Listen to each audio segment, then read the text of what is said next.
that's most people that are joining us today. So a really warm welcome, and lovely to see you all joining today. So as always, just before we get started, we'll do a little bit of housekeeping and read the disclaimer out. So this is a corporate presentation from Atos Medical Group. Nothing in this presentation provides any diagnosis, clinical advice, indication, guide, warranty or guarantee. Nothing in this presentation can substitute individual advice or guidance from a qualified healthcare professional. Any testimonials relate to how one individual has experienced the use of Provox Life products, and not every person will get the same results. This event is being recorded and live streamed on Facebook. By joining this webinar, you are consenting to being recorded and live streamed during this event. I should mention that no one's cameras are on today, so it will be just your questions that will get recorded, and not your faces. So my name is Jess. If you haven't seen me before, I am the lead nurse here at Atos, and I'm really excited to welcome Lacey onto the webinar today as well. Hello, I'm Lacey. I cover East Anglia and parts of London as a head and neck nurse. Lovely to have you. So we've got a little poll coming up, and before we kind of pop that up, I should just mention, as always, questions will be answered at the end. There's a chat box and a Q&A box at the bottom of your screen. If you want to post anything along the way, we'll get to them all at the end. But back to the poll, we always start with how long ago did you have your surgery? It's just really helpful for us to know where you are in your laryngectomy journey, and also how do you communicate as well. So if you can just select the answer that's most appropriate to you, we'll take a look at the results in just a minute. I think it's always interesting, see how new you are, see how well established you are. We'll give that another minute or so, everyone to pop their answers in. We should get some answers that crop up in a sec. And we're going to be talking all about winter health today throughout this presentation. Great, so I've got the answers that have come up here. So I think communication, first of all, a massive 84% of you use a voice prostheses. 11% of you are esophageal speakers, very good. Very difficult to teach. And 5% of you are pen and paper. And then in terms of surgery, I would say it's quite a mix. 10 plus years, 16% of you. 5 to 10, 32%. 3 to 5 is 11%. 1 to 2 years is 16%. And less than a year is 26%. So welcome to all of you guys that are fairly new on your journey. Hopefully you take away something beneficial today. Coming into the winter months, it might be your first winter. So on that point, I'm going to pass over to Lacey. Thanks very much, Jess. That's really interesting from those poll results, actually. So just going to go through what we're going to discuss today. So we're going to be discussing a whole range of practical solutions to some of the challenges that you might face this winter, not only from a medical perspective, but also discussing solutions to problems that we're all facing at the moment, such as the cost of living crisis. We will try and signpost you to some helpful information and some cost-saving measures. We'll also discuss how the colder weather and all that winter entails could affect you differently as laryngectomies, and what products and routines can be changed or altered to better protect you at this time of year. Good. So we're going to go in with another poll. I'm not sure it's I think I know what the answers are going to be, but are you worried about the cost of living crisis this winter? So, yep, simple choices, yes, no. Not sure what choice 3 is. I think that might be a little mistake, but I know it can be a really challenging, concerning time that we're coming into. So hopefully we'll help ease some of your concerns throughout this webinar.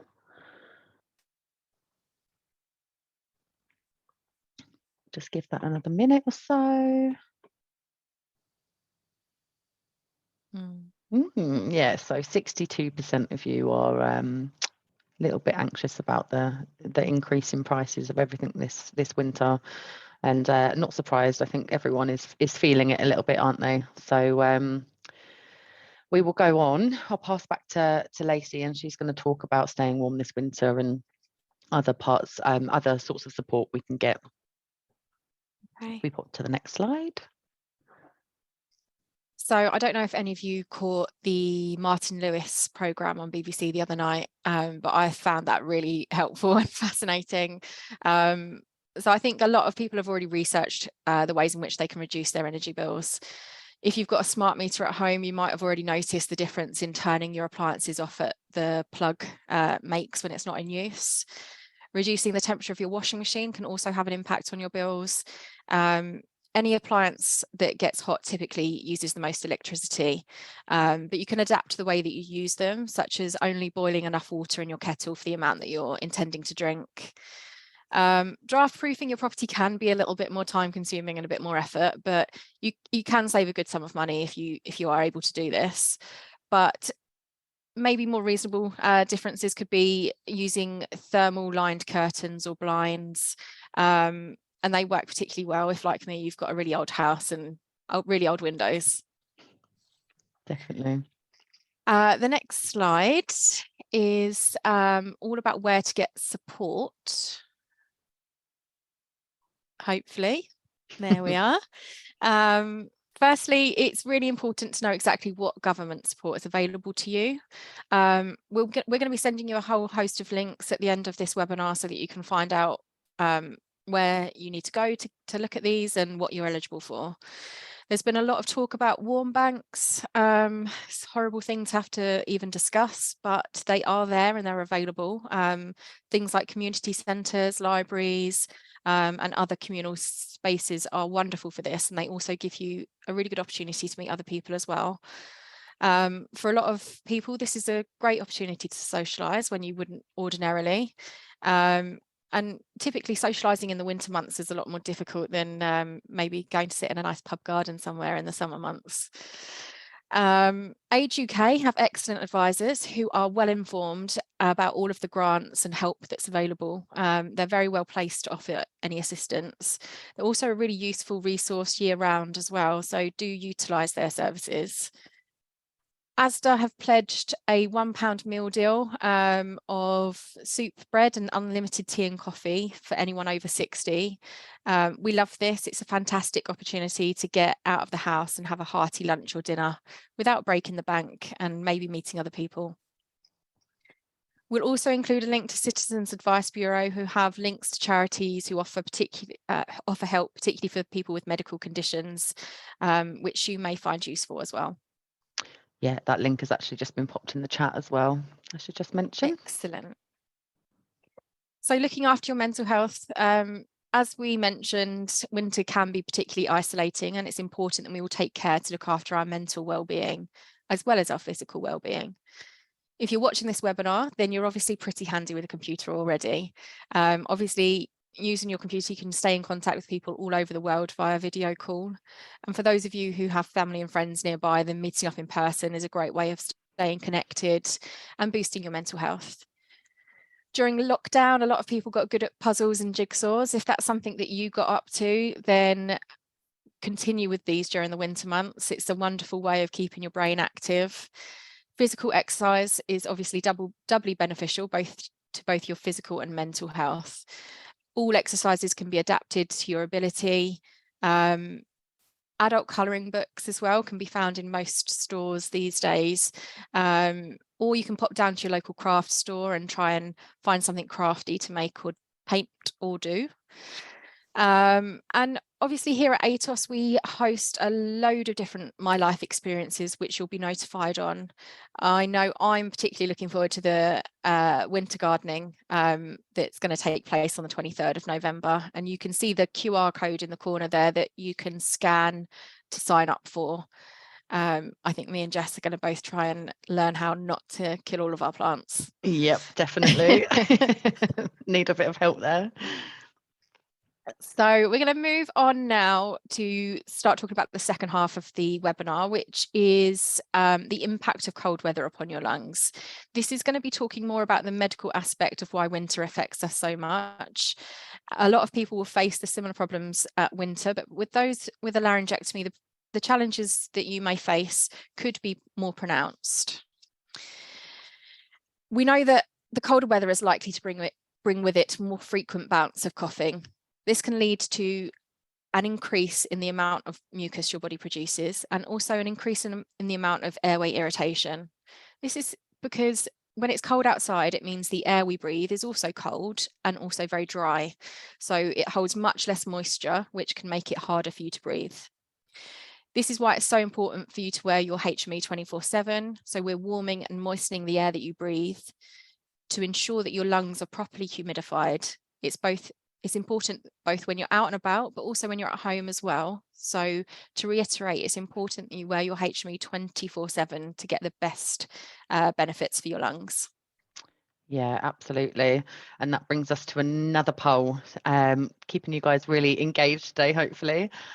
So have you noticed an increase in your coughing or mucus during the colder months? Yes, sometimes, or no.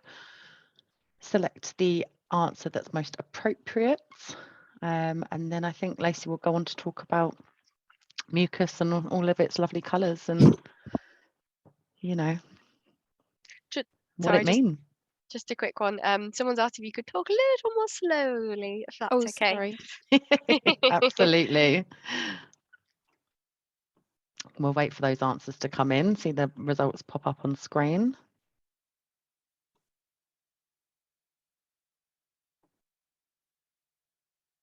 Give that a minute. Aha. So only 21% of you don't notice a difference. So the other 42%, yes, you do notice a difference. And 38% of you sometimes notice a difference. And John's right. Yeah, it does stick to absolutely everything. Hi, Rosamond. Nice to see you. I'll hand back over to Lacey. Hello, and I'm going to go slower so everyone can catch up. Sorry about that. So most of us have seen these different colour in their mucus before. We do like the clear, thin mucus, but the key point of all of this is just to know you're normal. The colour that you might experience all year round it may be different to the clear or white. And it's just determining what difference you may face. So thicker white mucus is often linked to pre-existing lung conditions, but if your lung mucus changes colour, as I've just said, or you're suddenly feeling unwell, it's always worth discussing this with your GP or your hospital clinician if you're unsure about the changes. Some bacterial infections present with thick but not frothy white mucus. When your mucus turns yellow, this is normally indicative that your body is fighting an infection. It turns yellow when your mucus traps any potential illness-causing debris, like pathogens that typically cause things like the common cold or flu. Your immune system sends these inflammatory cells, such as your white blood cells, to the area to help destroy those invaders. And this is a normal response to the germs that your body has identified and is now working to get rid of. When that colour changes from the light yellow or green to the darker yellow or green, it's generally indicative that your body's fighting a bit of a tough battle. So the white blood cells, your immune fighters that we just discussed, are being depleted and the wasted cells are being washed out. Ideally, by this stage, you'd have already seen your doctor. But if you've been feeling unwell, particularly if you've had things like a fever, we'd certainly recommend that you see your GP at this stage. And the pink or red tinge to your mucus shows that your airways is now unhappy. It's typically that the airways become irritated with the drier air, but also prolonged bouts of coughing and sometimes over-vigorous suctioning will also cause trauma to the airway. If you experience this, then we really do highly recommend that you speak to your GP or your hospital clinician.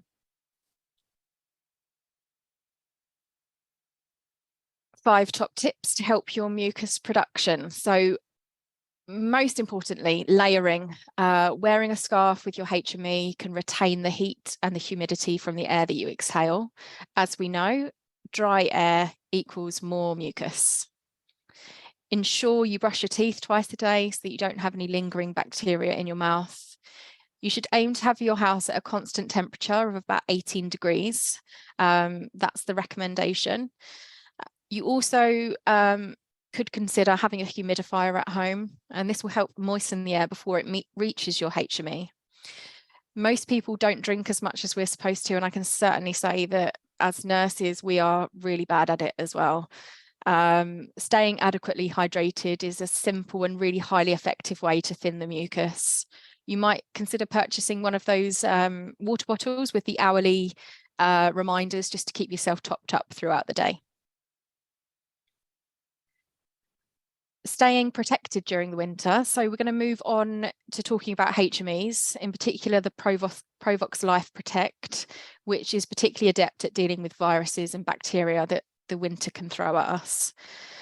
The Protect really comes into its own in winter. It has a fantastic filtration efficiency of more than 98% of airborne particles, including viruses and bacteria, and is a highly effective electrostatic filter as well.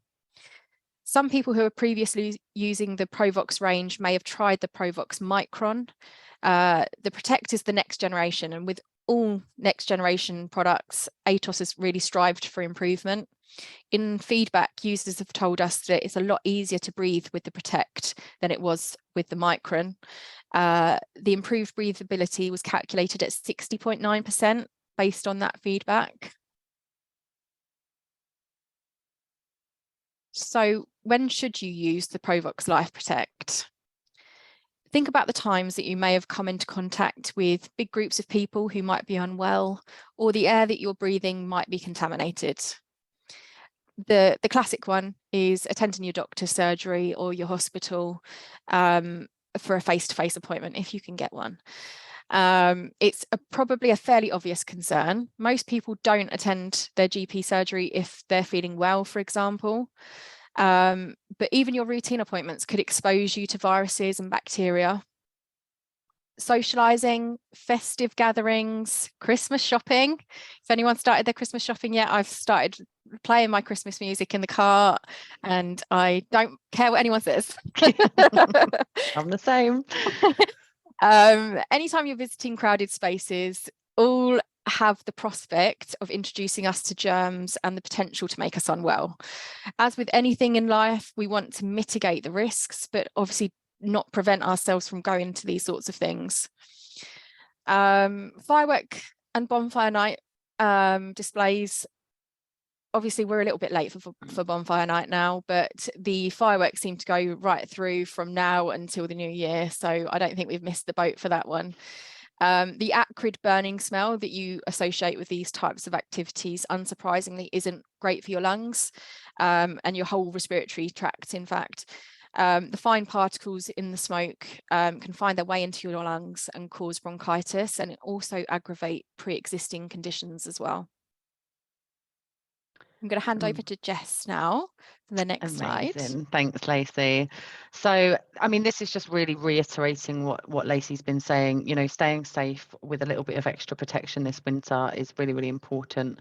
There has also been something posted in the chat just surrounding flu and COVID vaccines. So click that link if that's something of interest to you. It might be beneficial depending on your circumstances.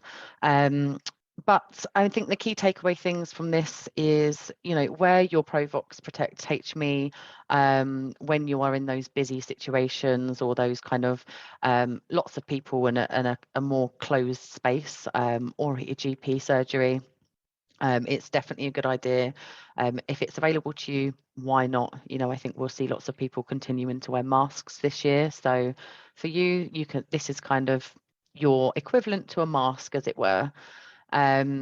Bibs or protectors, whichever you call them, they are also really, really helpful in addition to your HMEs to help provide a little bit of extra warmth, a little bit of extra protection, as is a scarf. And I should mention that, you know, depending on your kind of current status and pre-existing conditions you might have, this may be a little bit of a build-up exercise, a little bit of getting used to the extra resistance, because understandably, you all know how lovely and easy it is to breathe with nothing over your stoma, and then you pop a HME on and it provides a little bit of extra resistance. And then if you keep kind of layering things over the top, that resistance can, for some people, feel a little bit tough. But I must stress that it, as I say, it's really easy to build up. So, you know, if you're wanting to wear a scarf or a bib over your HME, start by just applying these things while you're sitting down, resting on the sofa. And then once it kind of feels a bit easier, you can kind of get up and, I don't know, go and boil the kettle or fold a bit of laundry, just to make sure you're adjusting to that extra resistance, okay? But it really, really can help with extra warmth and humidification, which is really vital for our lungs. And if we pop on to the next slide. Oh, there we go. We're going to be talking about caring for your stoma. So, you know, I think, as we saw earlier, there's a real array of you out on this webinar today. So these results should be quite interesting. I would love to know how often you experience irritation around your stoma. Just bearing in mind, we've got some quite new laryngectomies and we've got some really well-established laryngectomies. So that box will pop up again in a minute, and just just click the one that's most appropriate for you. So how often, we've got another 2 questioner here. How often do you experience irritation around your stoma? Always, on a regular basis, occasionally, rarely, or never? And then the second half of that question is, do you experience more irritation in the winter as opposed to the rest of the year? Yes, sometimes, or no? I think this is probably one of the webinars where we've got the biggest array of patients in terms of less than a year into the laryngectomy and 10 plus years. It's going to be quite interesting. We'll just wait for those results to pop up and we'll take a quick look at them.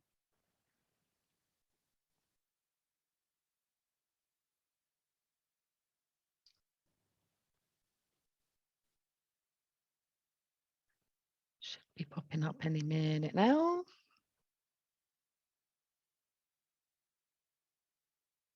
Fabulous.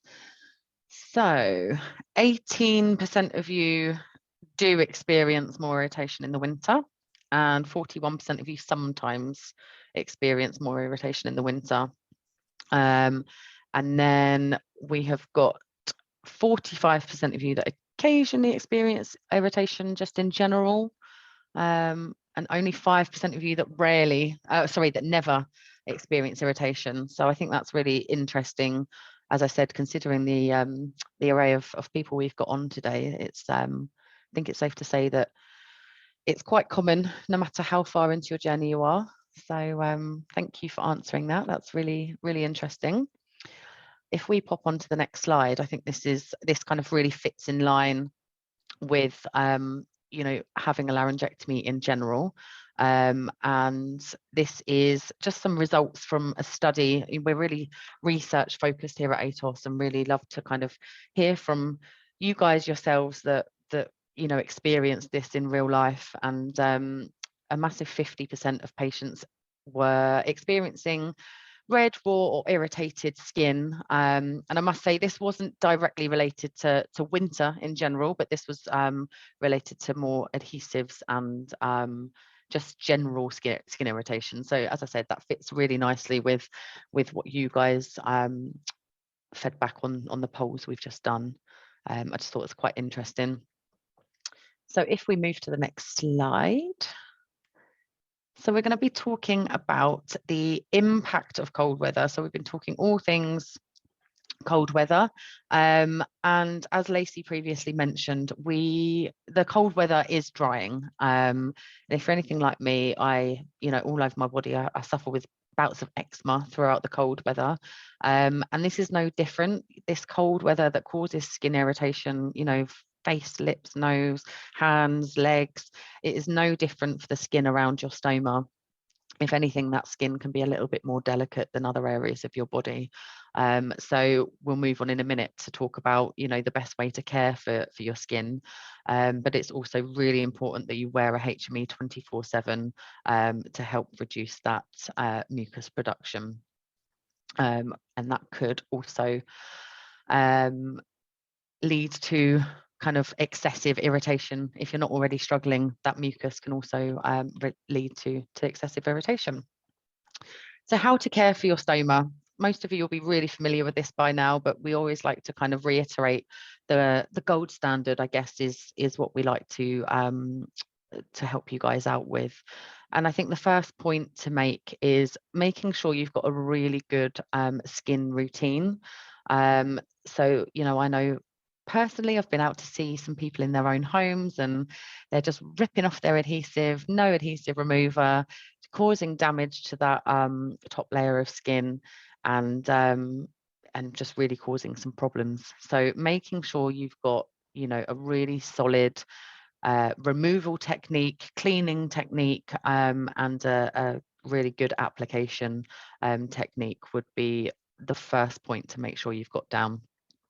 And then the second point to mention would be adhesives. So, you know, depending on the size of your stoma, the depth of your stoma, the contour of your neck, you might use all kinds of different base plates to suit your needs.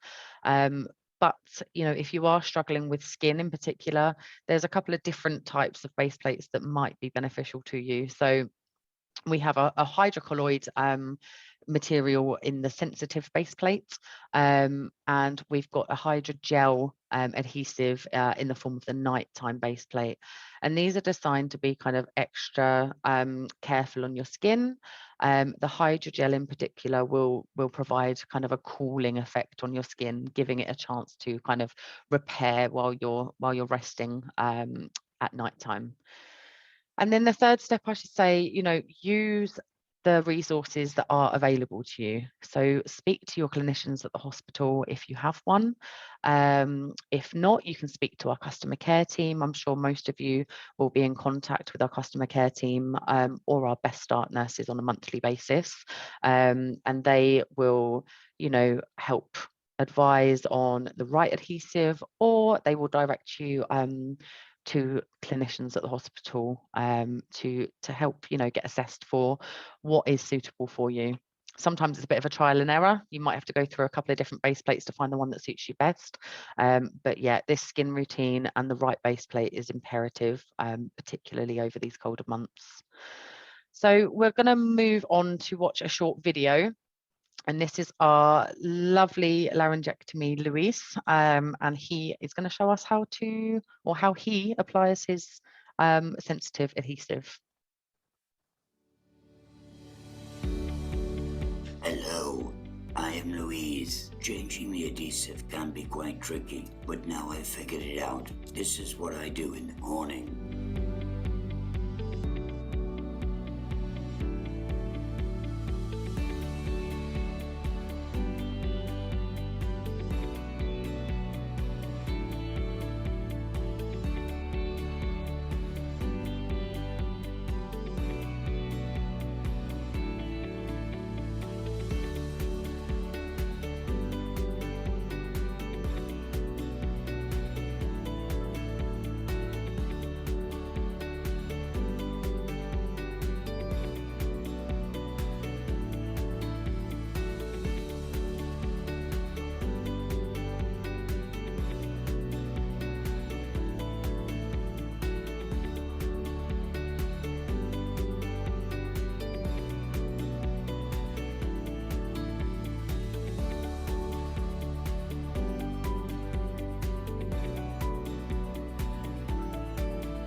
Amazing. Thank you to Louise for showing us.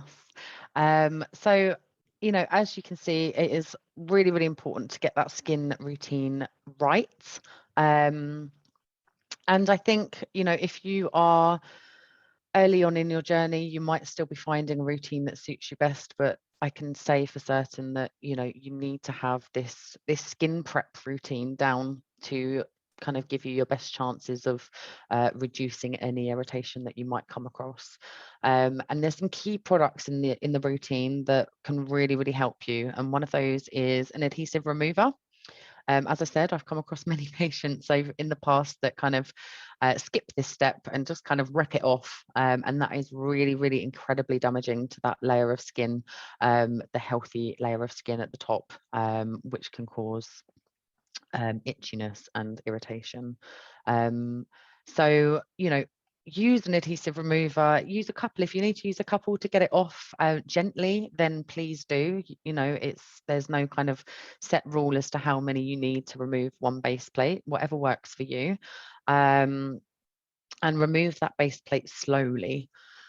And the next step, the middle step, so we've got a kind of remover, cleaning and barrier step process that should be used, and the cleaning process often gets skipped as well in my experience. You know, you have people that will use a remover and then use a skin barrier, but actually it's really important to note that we need to be removing that oil from the adhesive remover before we apply a skin barrier. Otherwise it kind of just sits all on top of each other, and your base plate probably won't stick very well. So use something like a cleaning towel to remove the oil from the skin. Make sure that is dried before you go on to using your skin barrier. So your skin barrier is a really important part as well.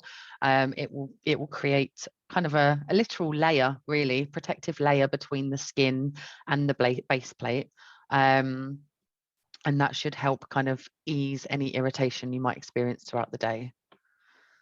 So hopefully remove, clean and barrier. Those are the three kind of golden rules to live by when you're using adhesives.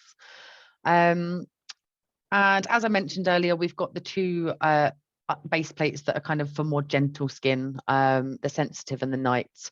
So the sensitive is really good for kind of gentle everyday use.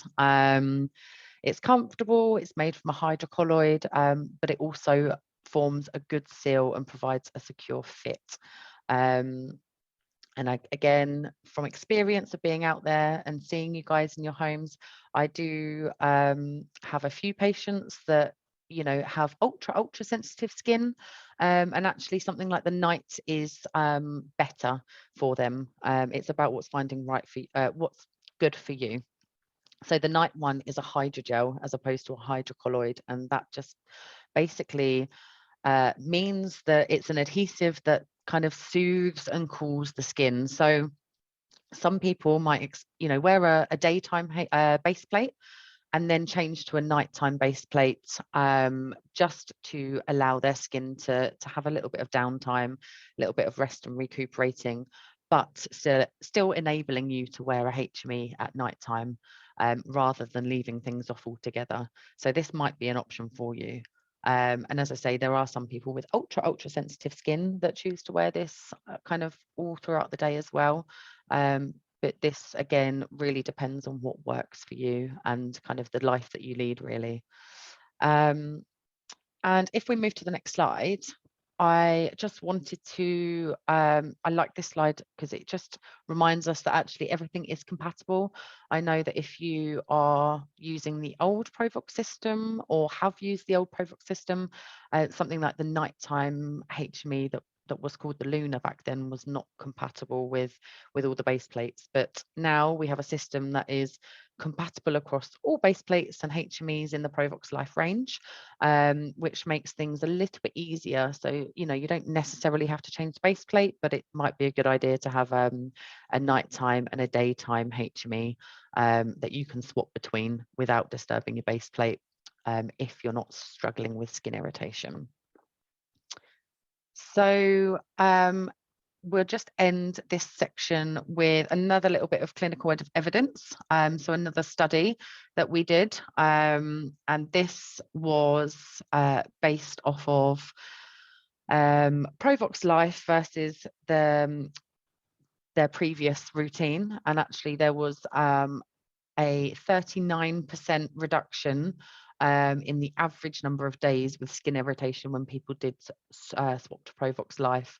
And I think, you know, that's quite a large number, really. And sometimes I feel that, you know, you don't know if there's something better unless you try it. It is a little bit of trial and error, but it's really encouraging to see these results. So I'm going to hand back over to Lacey for some takeaways from today's webinars, and then we'll go to some questions shortly. Excellent. Thanks, Jess. So what did we learn? What did we reinforce of what you already know about? So the most important thing is making sure that you look after yourself, both physically and mentally. The winter and cold weather can make health problems worse. So get your flu and COVID booster jab if you can. Keep your home heated to a minimum of 18 degrees. Stock up on food and medicine so you don't have to leave the house, particularly if it's treacherous outside. Check to see what benefits are available to you. Wear your HME 24/7 to help reduce mucus. Consider using the Protect HME if you aren't already when out and about. Be delicate when changing your adhesive and use the supporting products such as the adhesive remover, skin wipes and skin protector that Jess has just gone through with you to look after that skin around your stoma. If you're struggling this winter, please speak to someone. A problem shared is a problem halved. You aren't alone in this, and we're lucky enough at ATOS to have some fantastic people in our team, many of whom you'll have already spoken to or communicated with. And we also have some virtual coffee mornings to look forward to throughout December, and also lots of events throughout the year as well. So as you are today, please get involved with them. They're fantastic events. Thanks, Lacey. So yeah, we'll just run through these slides, just some support and services that Lacey's mentioned. So Christmas, dare we say it? I know we're really excited for Christmas. We had coffee mornings last year, and we are going to do them again this year. If I'm not mistaken, I believe this year is a mixture of kind of the coffee mornings are open to both laryngectomy and tracheostomy patients. So, you know, I think this would be a really lovely time for everyone to kind of get together, pop your cameras on, have a chat, have a coffee. We'll do things like some quizzes.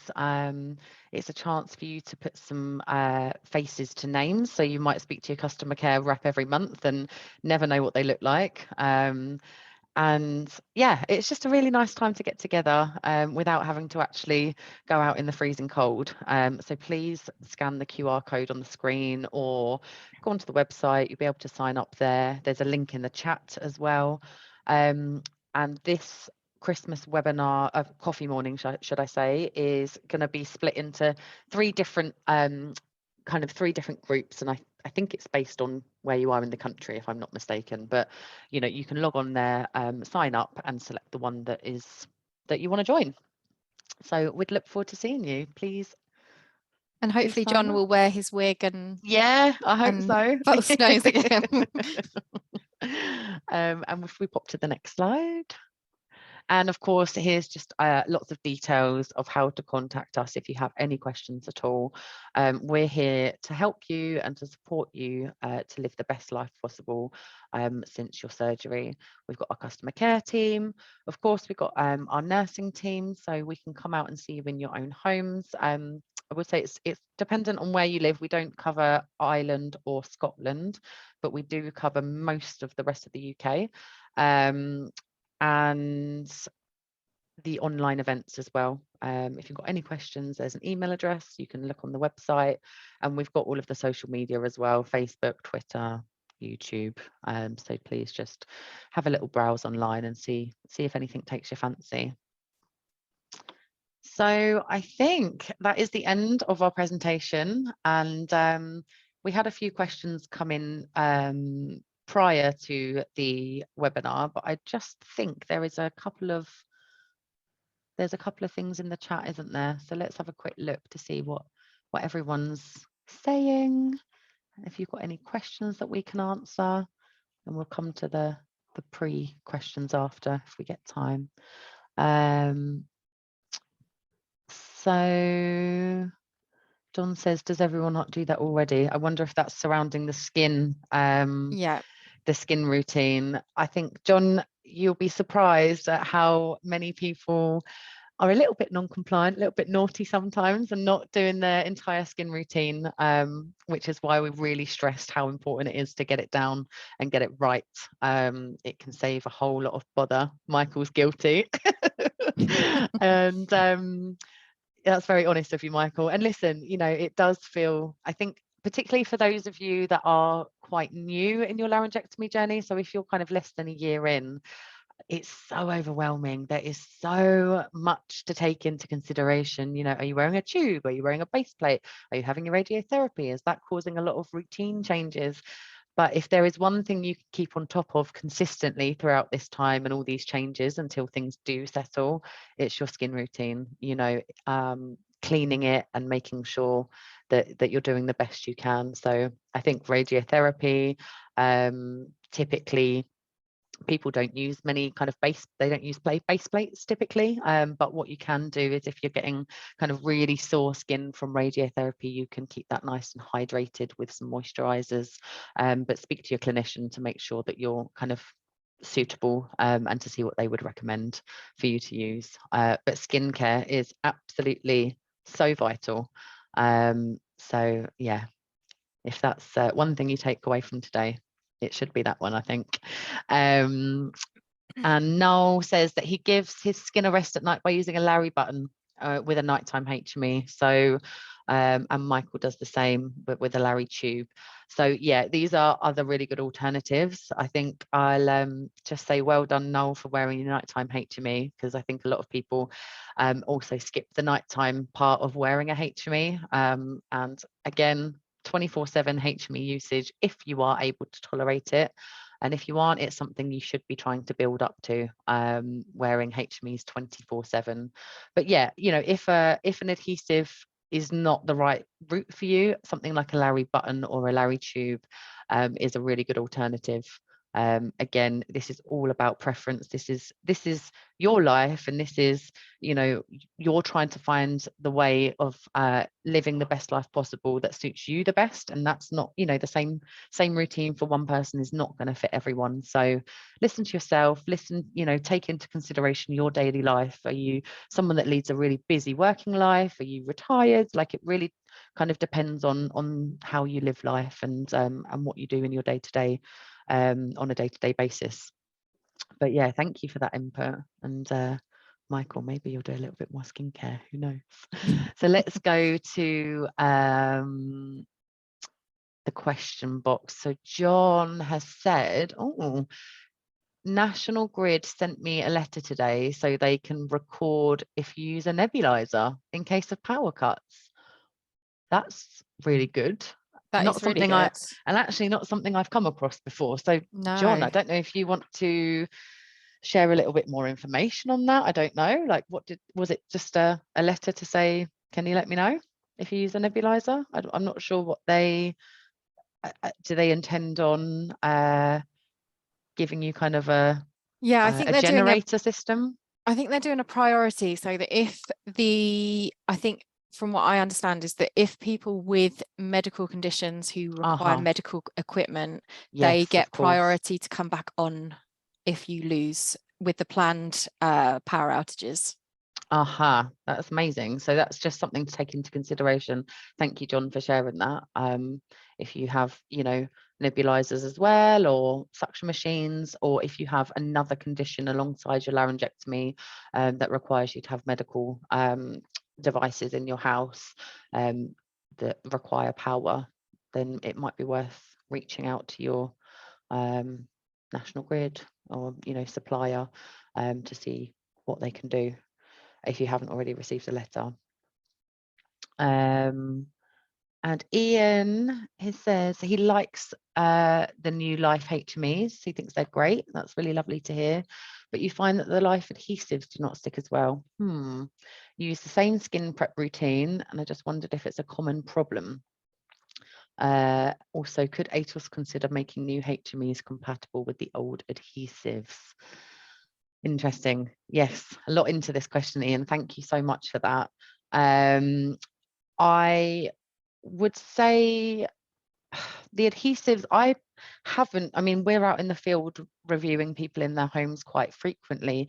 And I would say from that side of things, it's not a common problem that I've come across. I think, I don't know, I think maybe do we need to consider a different type of base plate? Have you tried many different types of the base plates from the Life range? Or have you kind of done a like for like swap from your old Provox range or whatever you were using before to Provox Life? I'm not sure where you're based, Ian, but it might be a discussion for your clinician, or if you are in an area that we can come out to visit you, it might be worth getting in touch with your customer care rep who can kind of pop in a referral for us to come out and assess you. I think these are really difficult questions to ask without seeing you. So, you know, carry on with that skin prep routine. Are you warming it between your hands? Do you maybe need a little bit of additional silicone glue? I'm not sure. So sorry, it's a bit of a wishy-washy answer. It's really difficult for me to answer this without seeing you in person. But could we consider making the new HMEs compatible with the old ones? I think the answer simply would be unfortunately not. And the reason for that, Ian, is the reason that we increased the diameter size in the first place for the Provox Life range was because it provides better breathability, it provides better humidification, all for your lung health. And actually the research that we've done behind these products have had some really positive results, and actually they have shown exactly what we intended them to show, and that is that people are breathing better, they have less mucus, they have less coughing, particularly at night time. People have found that they cough less with the nighttime HME, less mucus production.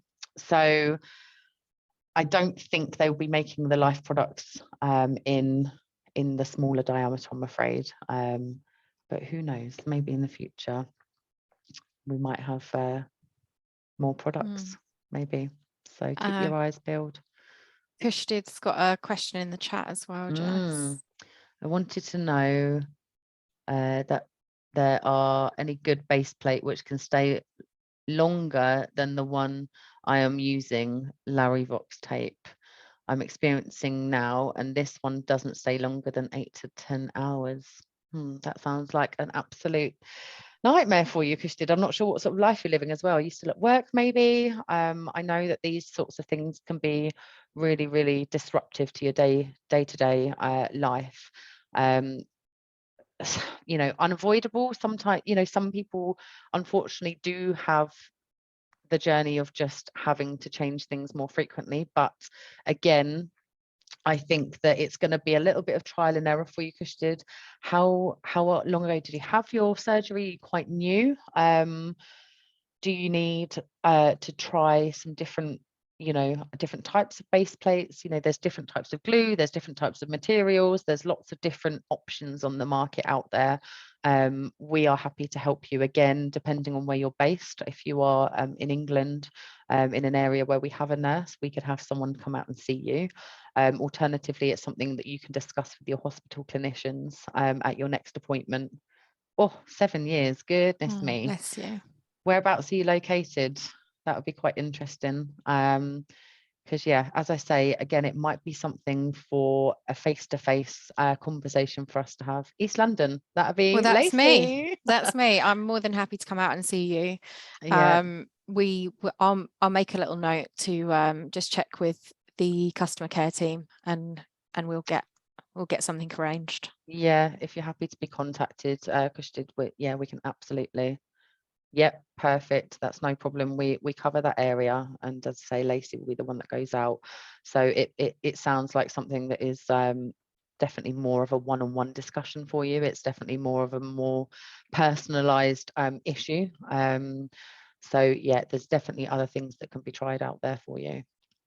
And John says yes, he got the National Grid letter and form because he's on a priority list, only because he's a laryngectomy. Amazing. And Stephen says, I have a Larry button now as my radiotherapy was not healing, and find it a lot better for healing around the scar and sizing the stoma hole. Yeah, so a Larry button, as I said earlier, is a really good alternative if base plates are just not suitable for you right now. I don't know how long ago you had your radiotherapy, Stephen, but some people, as I say, it's such an, these questions can be quite difficult to answer sometimes because it is so individualized. So each person, somebody that goes through the exact same radiotherapy or the exact same procedure could have a totally different outcome, and it's all about, that's what we're here for, to help you find the best thing to suit you. So there's lots of different options, but I'm glad that you found something that seems to be working for you, and doesn't stop you or get you out of any skincare though, I'm afraid. So keep making sure you moisturize and skin barrier if you need it, and cleaning the surrounding skin to make sure that it's healthy as possible. God, we got lots coming in. Go on. David says, I use a HME 24/7 and during the day also wear a bib protector. But over the last few months, I've struggled with lots of mucus. I normally wear the home HME, but I'm finding I need to change the HME often during the day because of lots of mucus.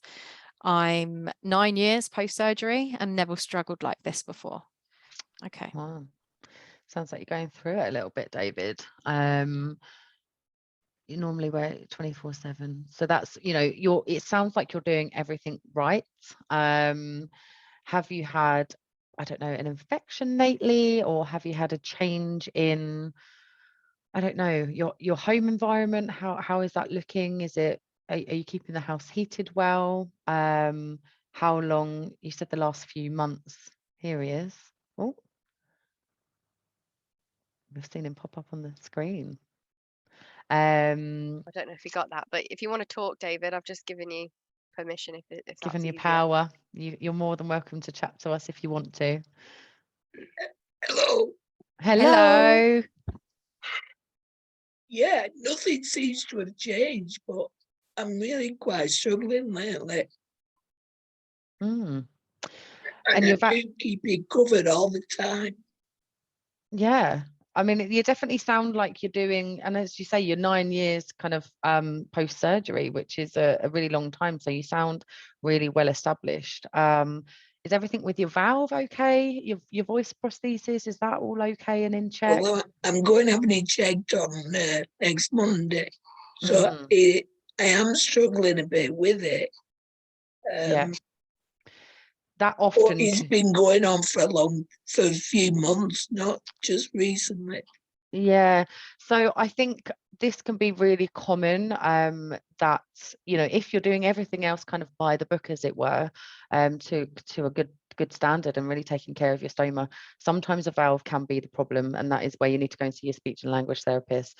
It may be that you've had a small peripheral leak. So you can have two different types of leak with your valve. You can have one where it comes straight through the center, which is a central leak, and then you can have a peripheral leak where it's not so obvious, and actually it can kind of seep around the edges of the valve and be much more kind of silent. And so you think all this mucus is kind of building up and getting a bit worse, and actually it could be in relation to your valve. So it may be that you've had a bit of a peripheral leak, a slow peripheral leak over the last month or so. I'm not sure when you had your last valve change, but it could be that. So definitely go to that valve change and get that sorted and see how things go. Do you use your nighttime HME as well, or is it just the home HME that you use? I just use the old one, but I think I'm going to go back on to the night one now. Yeah. Yeah, absolutely. I think, as I say, it's very different for everyone, but I certainly have seen some really positive outcomes from people using kind of a daytime HME and a nighttime HME. So it might be worth exploring that. And I don't know if you've attended our past webinars, but there's been some really good research that kind of showed the reduced coughing and the reduced mucus, and when you do transition with a new HME, it can take sort of, certainly the first 2 weeks, you should, it may be that you're coughing up a bit more mucus. Things seem to be a little bit worse before they get better, but it's that consistency and the persistency of using the products and kind of never giving up. It's really important to make sure you carry on, even though things seem a little bit difficult in the transition. So see how you go. If you're still struggling, David, after you've had your valve change, give it a sort of 2 weeks to a month to see if things settle down. If it doesn't, it could be a conversation to have with your GP, or it could be, again, a nurse visit or a clinician visit to kind of discuss what might be going on. Yeah, again, sorry, we don't have like a straight answer for you, but there's a few things for you to consider. But definitely get that valve checked out first of all. I think that's the best starting place for you. Thank you. You're welcome. Thanks for joining us. Nice to talk to you. Good. So we've only got just about a minute left. I think that's most of the questions that you guys have sent in answered. There was just a couple of questions that came in prior to the webinar. I'll pick out some that we haven't maybe covered. So one of the questions that came in is, why is the air feeling colder when I breathe? Is my HME still working properly? So yes, it's still working properly. Obviously, the HME can retain heat to a certain extent, but when the temperature drops really significantly, so really down to those freezing temperatures, you will still feel some cold air. And this is where we talk about the layering. So, add a scarf on top or add a bib on top if you can tolerate it. And that should help retain some of that heat when it hits the freezing cold weather. And one of the other questions we had is, this is quite in relation to something I mentioned earlier. I get very dry skin in the winter and like to use creams. Can I still use creams when I wear a base plate? So the skin will get drier with the cold weather, as we discussed earlier. The base plates will not stick as well if you're using creams. Likely they're probably oil-based or they're just a bit too slippery, which will prevent the glue from sticking. So this is where we refer back to the skin routine. Make sure that you're wearing a skin barrier as opposed to kind of a direct moisturizer around that immediate area of the skin that you're sticking the base plate to. And making sure that you're using kind of oil-free wipes. So are you using an adhesive remover and then using something like a baby wipe, which will be oil-based? You need something that is water-based to remove the oil before applying your skin barrier. But I would just check with your clinician or check with your healthcare professional to see whether the cream that you're using is appropriate for around your stoma. But I think you'll know pretty quickly whether your base plate's going to stick or not as to whether it's the right one. So, and also people that suffer with eczema, as I said earlier, I definitely suffer with a bit of eczema in the winter. If you do have eczema or some skin conditions, I would presume that you're already on some sort of eczema cream or some sort of treatment plan. And if that's interfering with your base plate application, definitely discuss it with your clinician or your GP to see if we can find another suitable option for you. And Noel has just popped in the chat. What's Noel saying? I rarely use the home HME because it's like breathing through a straw. I mostly use the Go HME around the house and doing light activities, walking, going out, alongside the Energy when cycling, tennis, and the Protect when it's really cold with a scarf. Not really bothering with a bib protector. Had my operation in 2020. Sounds like you're getting on really well now. And yeah, I mean, I think this is why we've got a couple of different options for the daytime HME. So we've got the home and the go, and it is designed exactly with people like you in mind, Noel, that obviously I don't know your case, but do you have a pre-existing lung conditions, you know, prior to surgery? Did you get diagnosed with COPD, or do you have asthma, something like that, where your lungs are already a little bit unhappy, and that can also mean that wearing the home HME is just not as easy for you. Again, you can build up, some people can build up to these slightly more dense HMEs. We always would say that, you know, the HME with the most dense foam, I don't know if you've got one of each at home. If you turn them over and have a look at the foam, you will see that the whole sizes of the foam are a little bit different, and that's where the kind of breathability comes in. But essentially, the denser the foam, the more humidification you're going to get for your lungs. But the go is really effective as well for those that aren't quite at the home stage. So definitely keep going, Noel, and see over time. 2020, you're a couple of years down the line now, so things should start really plateauing for you now, and you should start kind of finding your new normal. So you might find in time you might be able to build up to your home HME, but the go is really effective as well. So it sounds like you've got a really good routine going on, and as you say, if you've got a scarf, then the protector's probably not that relevant for you. But good to hear. I love it when you guys share all your experiences, because, you know, on the surface of it, everyone's kind of had the same or similar surgery, but the outcomes and the different challenges people face is really kind of broad, and you all experience different things at different times. So it's really, really lovely for you all to share your experiences. So thank you for that.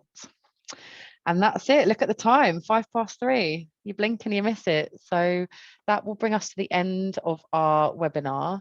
As I say, please join us over Christmas. It'd be really lovely to see your faces, and to have a chat with you and a catch up and share more experiences with each other. And then we've got the gardening, winter gardening in a couple of weeks. Yeah, week after next it's running. So I'll be on there, and please join us and learn a little bit about winter gardening. I know I'm excited about it. So thank you all for joining today, and thanks, Lacey, for being my partner in crime. And thank you, everyone. And hopefully we'll see you all very, very soon. I hope you have a lovely afternoon and stay warm and well, and reach out to us if you've got any concerns. And John, we hope you remember. We'll need to send you another reminder, John. There'll be a survey that will pop up on your screen after this, so we'd love your feedback as always. We always welcome it, the good and the room for improvements. Thank you so much, guys. We'll see you soon. Bye. Bye. Bye.